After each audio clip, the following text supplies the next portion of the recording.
Uy, Pa, kain na. sarap yata ng ulam ah. Amoy na amoy ah. Ha. Ito na lang, nagluto ka na.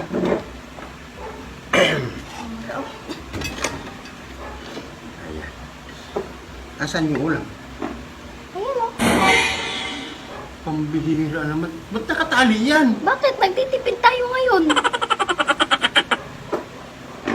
Apat yan, tag-dalawa tayo. Kailangan magtipid.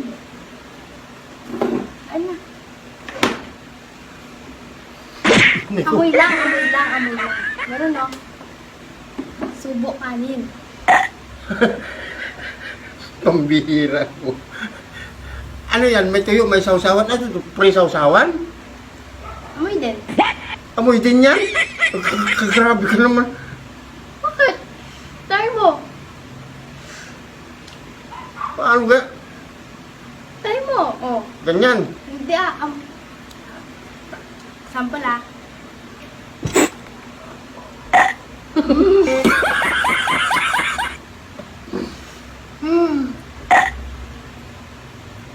Ano? Hindi pwedeng kumuha dyan. Apat yan o tag-dalawa tayo. Hanggang 1 week pa yan. Ganon?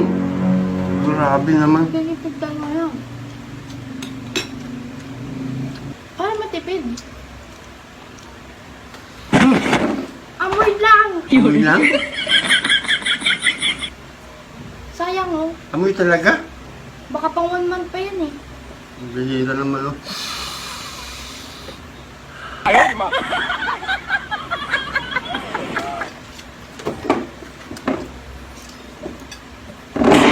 Amoy lang. Tipid naman yan. Eh di bang yung sausawan, umigop ka na dyan, tirahin na natin yan. Pag yan, wag lang to.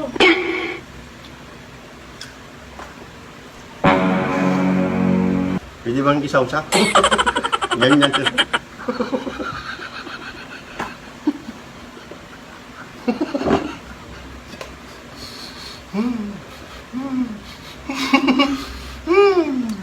Sarap mo. Ganon. Lumabas pa ang kanin ko.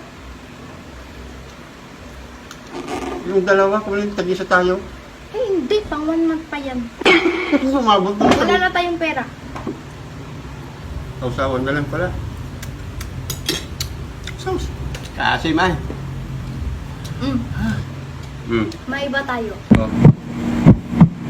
Nakita ko may nag-chat sa cellphone ko. Ano naman yun, malay ko naman dyan. Wala naman akong kachat-chat kan. Yung pangalan may... Ha? Bro, wala akong alam dyan. Kalukuhan mo na naman. Sino yun? Kamuray ko dyan. Kita mo dito. May picture pa kayong dalawa. Akbay mo siya ganun. Kalukuhan mo, mamaya marinig ka ng mga kapitbahay. Totoo yung sinasabi. Matismis na naman ako ha. Totoo yung sinasabi ko. Nakita ko kanina. Hindi magkauta ko.